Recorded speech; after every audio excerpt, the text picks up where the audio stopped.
Playing professional football is a privilege and an honor for nearly 2,000 players across the NFL.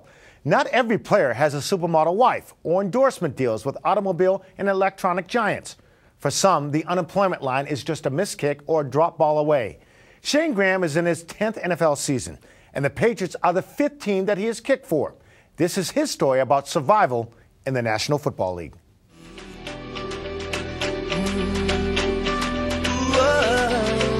Normally when I hear NFL, there's all kinds of things you think of from when you're in college and high school, and you know that this is a goal that you have, this great unimaginable feat that you know it's a hard thing to get to, but I think every athlete dreams of it.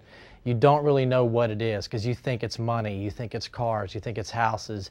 You see all the way it's glorified among a lot of the athletes and what they have, but you don't realize the passion of what the sport actually is.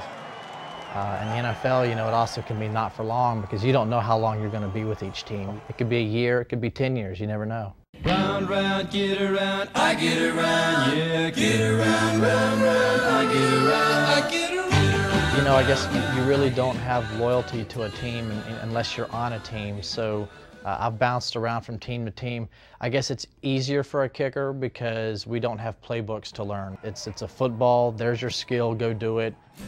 Rented, it's all rented pieces here. The dishes are provided through the furniture rental place. When you walk away from it, or when you are placed away from it, even if it's not your choice, you're released, you're cut, whatever, you watch those games on Sunday on TV, it's not easy to do, especially when you know you're good enough to still play. You don't want to sit there and watch it because you're thinking, oh, someone might get hurt, someone might miss, because you never want to think that way. I never think I want someone to do poorly or have anything bad happen to anyone.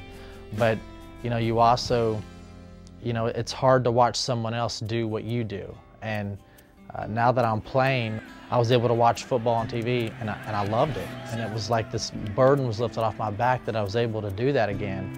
And you know, sitting at home on your couch, knowing you're gonna wake up the next morning and wonder what you're gonna do throughout the week, you know, until you get a call is not as exciting as playing and watching other teams play while you're playing. I left Cincinnati when I didn't re-sign there. I went to camp in Baltimore, and when that didn't work out for me, I went back home to Virginia, and that's where I lived. I had a small group of social friends, but I still was kicking and doing the right things in my spare time. During the time that I was released from camp, you know, having the bags packed, having the bag in the trunk of my car, having the bags waiting for, you know, was I going to move somewhere, what was I going to do?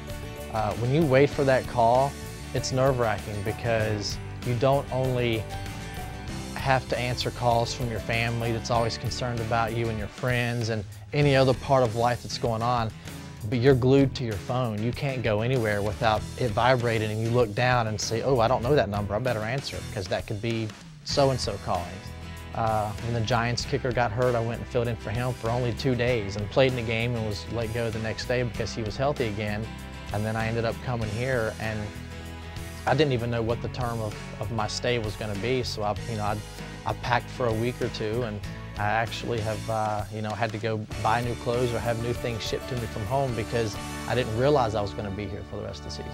'Cause it's all in my head. I think about it over and over again. I replay it over and over again. You have to be able to handle changes in your lifestyle, changes in your living arrangements. But you know, one day it would be nice to settle down and know when it's all said and done. But for the time being, I'll, you know, wherever the wind blows me is where I'll go.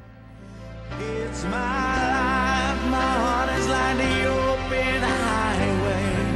Like Frankie said, I did it my way.